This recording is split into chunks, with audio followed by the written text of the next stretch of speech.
મારે ક્ષત્રિય સમાજના આગેવાનોને સમસ્ત રાજ્યના આ સભાના માધ્યમથી એક વિનંતી કરવી છે કે ભૂલ કરી હતી, મેં કરી હતી, એની મેં જાહેરમાં માફી માંગી લીધી, કારણ કે મારો ઈરાદો નહોતો.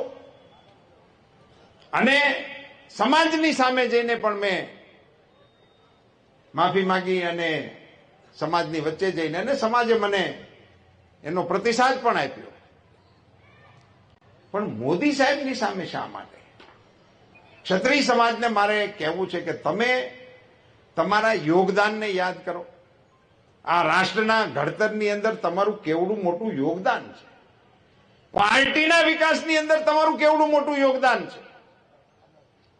અને નરેન્દ્રભાઈ મોદી જેવા વડાપ્રધાન જ્યારે 18 કલાક